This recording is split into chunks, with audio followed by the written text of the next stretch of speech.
Previous ভিডিওতে আমরা লাস্টে যে এক্সাম্পলটা দেখছি সেইটা এখন আমরা সলিউশন করব। ওকে, এটার জন্য ফার্স্টে আমরা এভারেজ এজ এক্সেল ফাইলটাকে ওপেন করি। অলরাইট, এখানে সকল যেই স্যাম্পলটা নেওয়া হয়েছে আপনার এমবিএ স্টুডেন্টসের, এখানে তার ডেটা আছে। দেখি আমরা ডেট কতগুলো ভ্যালু আছে, 40টা ভ্যালু। 40 জন এমবিএ স্টুডেন্টদের স্যাম্পল এজ দেওয়া আছে, এভারেজ এজ। ওকে, এজগুলো দেওয়া আছে। এখন এখান থেকে আমাদেরকে কি ক্লেমটা করছে যে তাদের বয়স, এভারেজ বয়স মানে সকল যারা মানে যত এমবিএ প্রোগ্রাম ইউএসএতে এমবিএ প্রোগ্রামে এনরোল হয়েছে তাদের সবার বয়স 28 বছরের বেশি। আচ্ছা, এখন আমরা হাইপোথিসিসটাকে লিখি। এখানে হাইপোথিসিসে মজার জিনিস হলো, আমরা নাল হাইপোথিসিসে কি করতে চাচ্ছিলাম, 28 বছরের বেশি হইতে হবে পপুলেশন মিন, রাইট? কিন্তু আমরা কি এখানে কেন ক্রস চিহ্ন? বিকজ আমরা নাল হাইপোথিসিসে greater than, less than or not equal use করতে পারবো না। এখানে যেখানে সুন্দর করে লিখে দিয়েছি ইকুয়াল, গ্রেটার দেন এবং লেস দেন নাল হাইপোথিসিসে ব্যবহার করতে পারবো না। তাইলে কি করব, আমরা এটাকে উল্টাই দিব। উল্টাই দিয়ে দেখি যে অল্টারনেটিভ হাইপোথিসিসটাকে নাল হাইপোথিসিস ধরবো এবং নাল হাইপোথিসিসকে অল্টারনেটিভ হাইপোথিসিস। তার মানে কি, আমার এখন নাল হাইপোথিসিসটা কি, যে সবার গড় বয়স, সব এমবিএর গড় বয়স 28 থেকে 28 বছরের কম। 28 থেকে 28-এর কম মানে ইনক্লুড 28, ঠিক আছে? আর অল্টারনেটিভে আমি দিতেছি যেটা আমি প্রথমে নাল হাইপোথিসিসে ছিল। ওকে, এখন আমরা আসি ক্যালকুলেট দ্য টি স্ট্যাটিস্টিক্স। ওকে, আমি এই ফাইল থেকে এটাকে বের করি কিভাবে এইটা ক্যালকুলেট করা হয়েছে। টি স্ট্যাটিস্টিক্সের জন্য আমার কি কি জানতে হবে? এক্স বার, এস মানে মিউ, অবভিয়াসলি মিউ যেটা হচ্ছে population mean,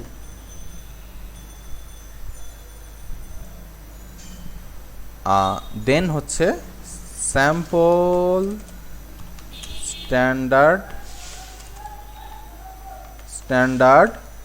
deviation, okay, and number of observation। এখন এমনও হতে পারে যে আমাদের কতগুলো যে অবজারভেশন আছে, এখানেতে লিখে দিয়েছে 40টা, কিন্তু আমি মনে করতেছি যে এখানে কয়টা স্যাম্পল আছে এটা আমাদের জানা নেই। এই শুধু আমাকে এই ডেটা সেটটা দিয়েছে, এই ডেটা সেট থেকে এখন আমাকে বের করে দেখাইতে হবে যে কিভাবে আমি এটা ক্যালকুলেট করতে পারি। ওকে, এক্স বার মানে আমি এটা এখানে কত নিয়েছি, রাইট? এক্স বার কি? এক্স বার হচ্ছে আমি যে স্যাম্পলটা পেয়েছি, আমি একটু লিখে দিই, স্যাম্পল মিন, রাইট? স্যাম্পল মিন, আমি যে স্যাম্পল পেয়েছি সেখানের মিন, সেটার এভারেজ। পপুলেশন মিন, আচ্ছা স্যাম্পল মিনটা আগে বের করে, average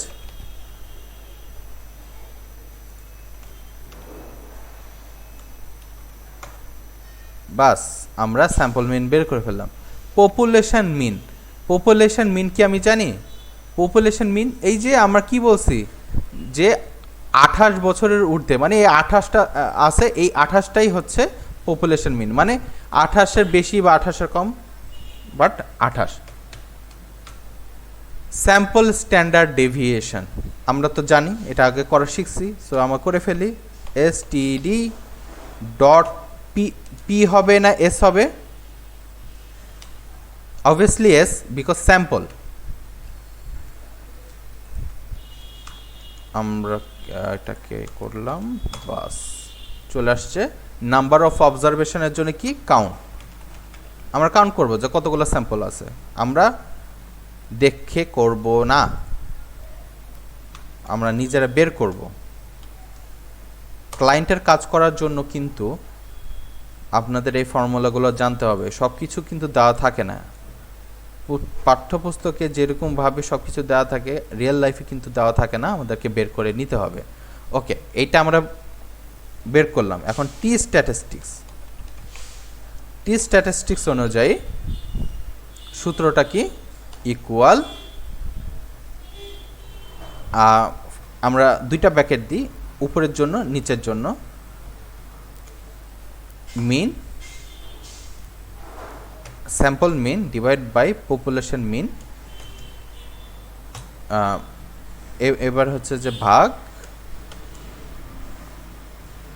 sample standard deviation divided by square root observation, bracket close, bracket close. Okay, yes, মিলতেছে, রাইট? সুন্দর না? মিলতেছে। টেনশন করার কিছু দরকার নেই, বিকজ এই সকল ফাইলগুলো আপনাদের কাছে চলে যাবে, যাতে আপনারা প্র্যাকটিক্যাল করতে পারেন নিজে নিজে বা দেখে দেখে, অ্যাজ ইউ উইশ।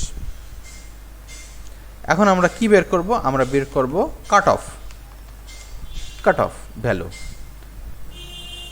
এটা কি কাট অফ, আবার লিখি কাট অফ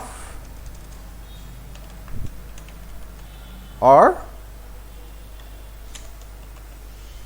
rejection region, একটু বড় করে নি। ওকে, দেন এখন আমরা কি করব, ইকুয়াল দিব। ইকুয়াল দেওয়ার পরে এখন আগে আমরা তাকিয়ে দেখব যে এটা কি ওয়ান টেল টেস্ট না টু টেল। অবভিয়াসলি এইটা ওয়ান টেল টেস্ট। আচ্ছা, এইখানে ওয়ান টেল টেস্টে অ্যারোটা কোন দিকে আছে? বামের দিকে আছে। তাইলে রিজেকশন রিজন কোন দিকে হবে? ডানের দিকে হবে। ডান মানে কি? পজিটিভ। পজিটিভ মানে হচ্ছে প্লাস, প্লাস চিহ্ন দেওয়া দরকার নেই, অটোমেটিক্যালি প্লাস। কিন্তু আমাদের পুরো রেজাল্টটাকে আমাকে কি করতে হবে? অ্যাবসোলিউট মানে কি? পরম মান, মানে পজিটিভে রাখতে হবে, কিন্তু পরম মানে রাখতে হবে।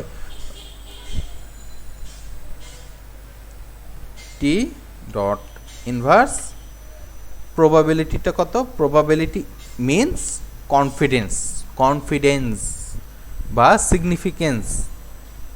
এইটা ইন্ডাস্ট্রি স্ট্যান্ডার্ড কত? 0.05। ইন্ডাস্ট্রি স্ট্যান্ডার্ড 0.05 মানে 95% confident, minus degree of freedom. Degree of freedom equals to n-1। n কোথায়? এই যে n -1, bracket close, bracket close, বাস। ওকে, আচ্ছা এখন আমরা এখানে, আচ্ছা আমরা এটা রেজিয়নের মধ্যে না দেখার আগে এটা আগে করি যে কাট অফ ভ্যালু। তার মানে কি? এইটার বড় হয়ে গেলে মানে কাট অফ ভ্যালু 1.68। আচ্ছা, আমরা এই দুটাকে কি করে দিই, একটু 3 ডিজিট পর্যন্ত রাখি, এত ডিজিট দেখলে মাথা ঘুরে যায়। ওকে, 1.685 এই ডিজিটের বড় হয়ে গেলেই রিজেকশন হয়ে যাবে, ঠিক আছে? বড় হলেই।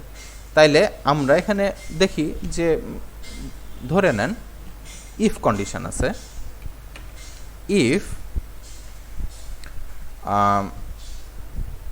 সি এইটা যদি এই ভ্যালুটা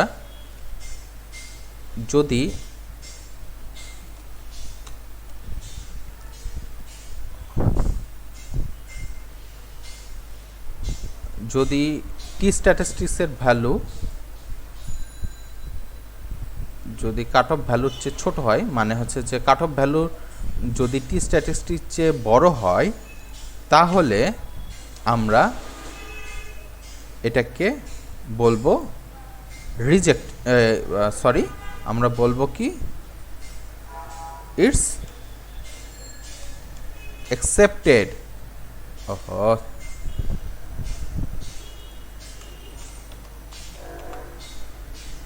আর যদি না হয় তাহলে আমি ক্লেম করব যে এটা রিজেক্টেড।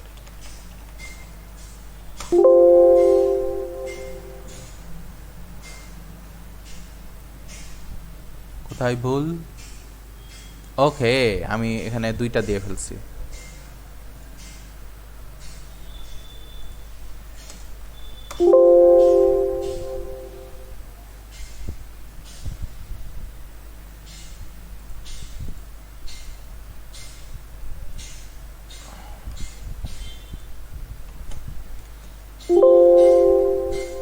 এরকম করতেছে কেন?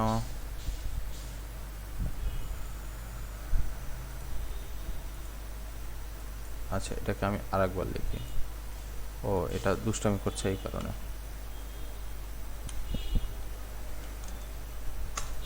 ওকে, that's mean accepted. Why? Because রিজিয়নের রিজেকশন রিজিয়নের মধ্যে পড়ে নাই, বরঞ্চ সেফ জোনে আছে। সো আমি এটাকে অ্যাকসেপ্ট করে নিয়েছি। দ্যাটস মিন কি, আমাদের নাল হাইপোথিসিস যেটাকে আমি এখানে ফর্মুলেট করেছি, এই নাল হাইপোথিসিসকে আমি অ্যাকসেপ্ট করে নিয়েছি। কিন্তু অ্যাকচুয়ালি এখানে আমাকে চেয়েছে কি, এখানে চেয়েছে যে তাদের গড়, মানে সকল এমবিএ স্টুডেন্টের গড় বয়স 28 বছরের বেশি। এই কথাটা ভুল, বরঞ্চ এই কথাটা ভুল। এটাই তো প্রমাণিত হলো, তাই না? কারণ আমরা তো এখানে উল্টাই দিয়েছি, রাইট? এই যে যেটা অল্টারনেটিভ হাইপোথিসিস, সেটা হচ্ছে অ্যাকচুয়ালি প্রশ্নে যেটা চেয়েছে। যদি আমরা নাল হাইপোথিসিসকে অ্যাকসেপ্ট করে নেই, দ্যাটস মিন অল্টারনেটিভ হাইপোথিসিসটা কিন্তু ফলস। আর অল্টারনেটিভ হাইপোথিসিসই কিন্তু আমাদের কোশ্চেনের অ্যান্সার, যে ইউএসএতে গড় এমবিএ স্টুডেন্টদের বয়স কত? 28 বছরের বেশি না, 28 বছরের বেশি না। এটাই হচ্ছে আমাদের অ্যান্সার। সো আমরা এই ভিডিওতে হাইপোথিসিস টেস্টিংয়ের আনাদার এক্সাম্পল দেখলাম, যেখানে আমরা নাল হাইপোথিসিসের স্ট্রিক্ট ইনইকুয়ালিটিটা মেনটেন করলাম।